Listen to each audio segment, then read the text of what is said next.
La fotografía para mí es y ha sido mi vida en términos de dedicación, de pasión. Y este último periodo de 11 años han sido particularmente importantes en términos de la libertad que siento que he tomado al dejar de asumir la posición, digamos, de un autor monolítico que controla, a una gestión del uso de una técnica determinada, pero en donde los accidentes, las casualidades y una serie de variables entran a ser parte del proceso.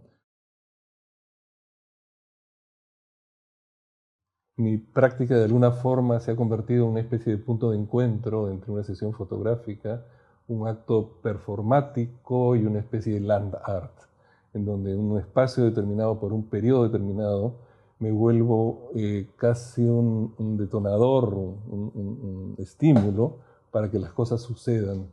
Este cambio de una forma de entender y hacer a esta otra me ha dado una sensación de paz y libertad que me interesa seguir experimentando y llevarla aún más allá, que es lo que haré probablemente en la próxima década. De alguna forma me planteo mis procesos en términos de décadas. Y creo que el uso del medio fotográfico es importantísimo como herramienta en todas sus variables, en el sentido de que nos genera una toma de posición y de conciencia de un montón de variables, situaciones históricas, presentes, pasadas, y posiciones o preguntas con respecto al futuro, que lo verbal a veces complejiza o se complejiza en términos de resistencias que se dan, digamos, en las posiciones frente a lo escrito,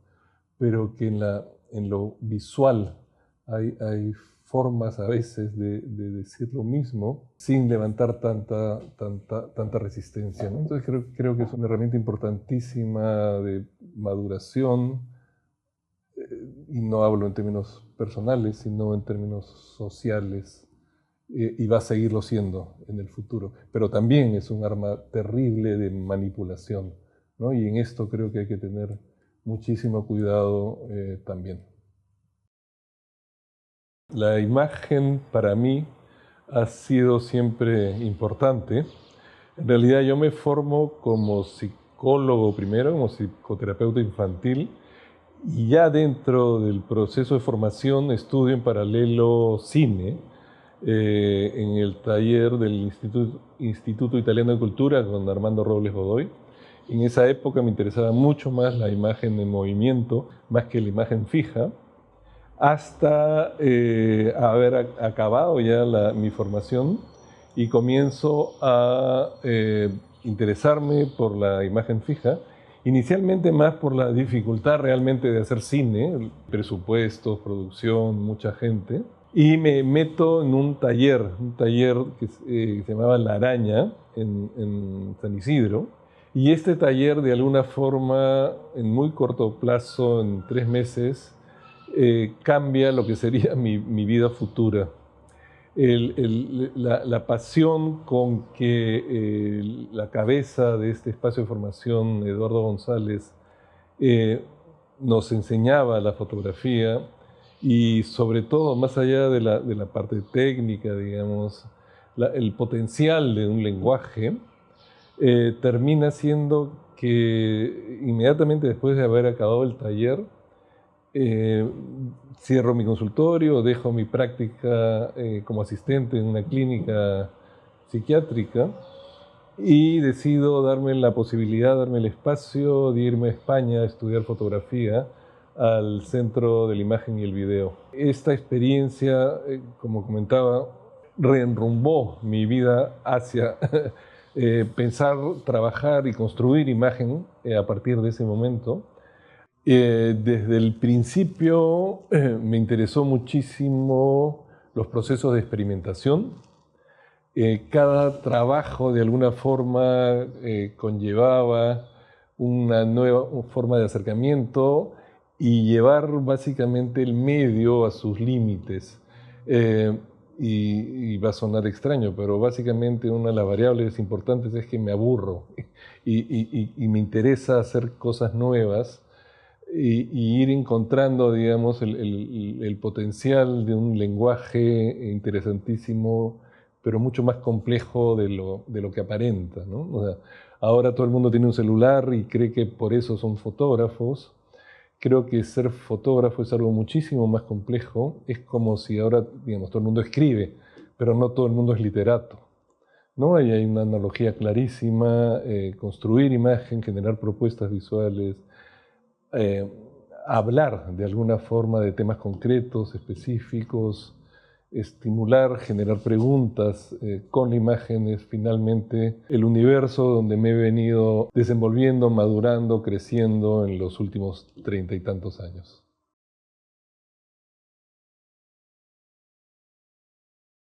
¿Qué es ser autor en fotografía, no? ¿Cómo se va construyendo una identidad autoral que te diferencie de otros trabajos?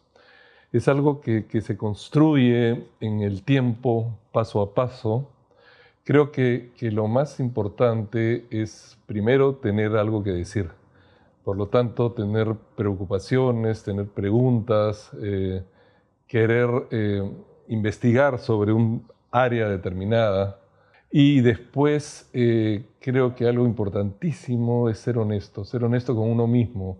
Y eso que suena ligero, creo que a veces es muy complejo.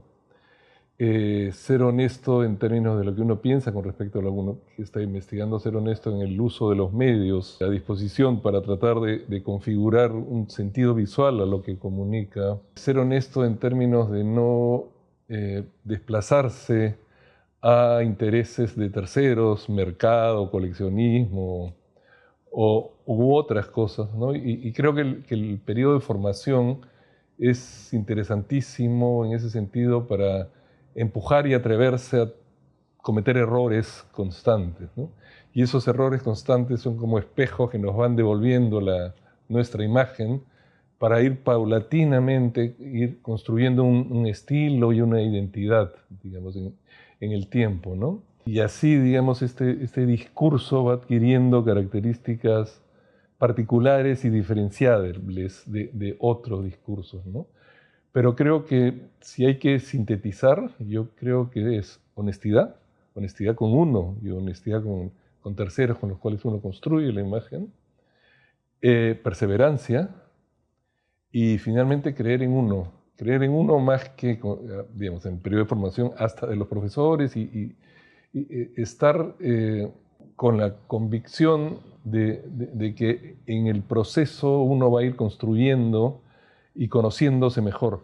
¿Y qué quiero decir con esto? Que esto no es nada a corto plazo. Finalmente, creo que son proyectos de vida. No es uno, dos, 3 años, ni siquiera 4 o 5. Es, como digo, proyectos de vida, 1 década, 2 décadas, 3 décadas, para ir configurando claramente esto. ¿Qué es experimental en fotografía? Creo que hay muchas posibles definiciones, ¿no es cierto?, para con lo experimental.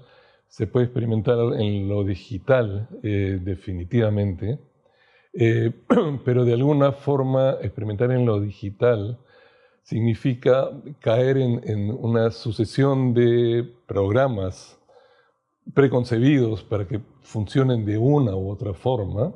Insisto, no quiero decir que no se pueda, pero creo que hay una serie de limitantes muy evidentes. Para mí, experimentar tiene que ver más con procesos, primero, únicos en términos de que son irrepetibles. Y esto tiene que ver con dos universos radicalmente distintos, ¿no es cierto? La posibilidad infinita en la digital de construir imagen tras imagen tras imagen en segundos, con lo bueno, pero también con lo malo que carga, en términos de la incapacidad de tomar distancia de esa producción. Eh, Normalmente, no quiere decir que tampoco no se pueda. Y al otro frente, más bien todo el universo de lo que se ha ido perdiendo de alguna forma, por condiciones de mercado, el universo de lo análogo, que tiene una velocidad temporal totalmente distinta, una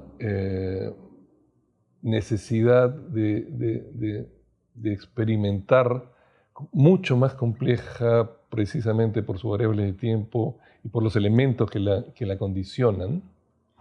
Y para mí, además, he dado como un paso más aún ya dentro del trabajo de mi última década, en donde el aparato óptico, las cámaras, que devienen de una tradición histórica desde el Renacimiento, con la cámara oscura, hasta el celular. Creo que hay una continuidad clarísima en términos de tecnología, pero también en términos de ideología, de necesitar distancia primero con respecto a lo que uno fotografía y tener un único punto de vista sobre a lo que uno se enfrenta, que tiene que ver claramente con una cultura etnocéntrica, a buscar alternativas dentro del universo y la propia historia de la fotografía de otras formas de construir imagen. Y es así que llego, después de años de frustración de tratar de encontrar soluciones, a que el fotograma, el ver ya no con la vista, sino ver por contacto, el papel en contacto directo con lo que uno quiera representar, fotografiar, podía ser una alternativa interesante en términos de que desplaza esa distancia a tocar, a fricción o abrazar, cuando uso los rollos inmensos de más de 30 metros, y genera también múltiples puntos de vista. ¿No? Es una especie de imagen en que se genera un consenso de puntos de vista muy distinto. Y aquí hay una diferencia también, obviamente, ideológica con respecto a la posición anterior. A partir de esta técnica, de este material, comienzan a generarse ya en esta última década como 3 periodos distintos en donde se puede llevar la experimentación a límites. El primero tiene que ver con el momento de la exposición, de la disposición también del papel en un territorio determinado, en la selva, en el Océano Pacífico metido entre las olas, o representando danzas andinas, básicamente en la sierra peruana, ¿no?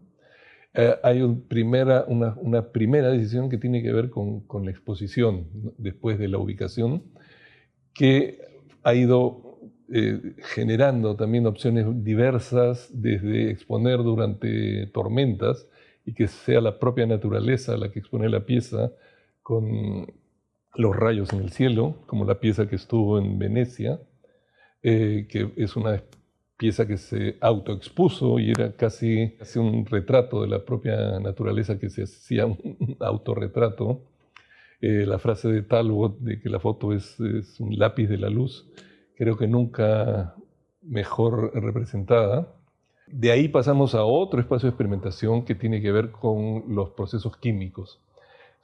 Revelar, fijar, son elementos que uso muchísimo y en donde voy pensando qué tipo de gama cromática quiero para la pieza y intensidad, por supuesto, y voy dando tiempos, a veces hasta más de un año, en que la pieza está subfijada para que para que el proceso de oxidación continúe y la estructura tonal, ¿no es cierto?, vaya adquiriendo otros colores, ¿sí? En este caso hacia más cálidos, ¿no?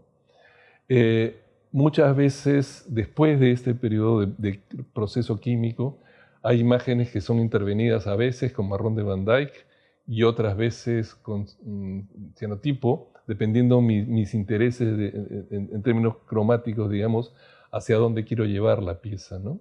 Y como les digo, hay piezas que se quedan vivas por más de un año hasta que yo sienta que la identidad de la pieza se acerca a lo que tenía más o menos en mente. Y por último, el tercer espacio de experimentación, que es igual de interesante, es que cada una de estas piezas, cada una de estas propuestas, toma los espacios físicos, museográficos, galerísticos o coleccionismo en casas de una forma distinta en función al propio espacio. Esta última etapa también un espacio de experimentación muy rico. Esta es una de mis últimas piezas y es una pieza muy particular en donde precisamente la experiencia de lo experimental tiene que ver también con el accidente, y creo que ese es el límite para mí dentro de mi trabajo de lo experimental. Es una foto que se hizo hace como año y medio en la Amazonía. Era una foto que estaba metida dentro del follaje y de repente sale una luna muy fuerte y sobreexpone el papel. Entonces había que inventarle un proceso para mantener la imagen, porque si la revelaba tradicionalmente se iba a ir a negro muy rápidamente. ¿Qué decido hacer? Revelarla solo 15 segundos en el revelador y dejarla solo medio minuto en el fijador. ¿Para qué? Para que aparezca una muy tenue imagen del follaje en la Amazonía, casi sin contraste, pero al subfijarla de una forma tan radical, el proceso de oxidación sigue. Y cada 3 meses le iba abriendo. ¿Qué quería conseguir con esto? Una especie de, por un lado, que el proceso de oxidación hiciera que la parte amazónica comience a aparecer con un mayor contraste y con la gama tonal cromática que se gesta en este proceso de oxidación, que tiene que ver con estos ocres, tierras. Pero al estar enrollado así en el patio de mi oficina, también sabía que la luz iba a caer mucho más fuerte en la parte superior y iba a generar como un paisaje químico. Entonces me interesaba que este paisaje químico comience a dialogar con el paisaje amazónico, y además era obvio que iba a tener invitados. Una pieza puesta en un patio en Lima iba a cargarse de hongos. Y los hongos son como una especie de punto de encuentro, de puente entre estos dos paisajes que intentaba imaginariamente a que surgieran. Y ha pasado algo así. Cada 3 meses iba abriendo esta foto.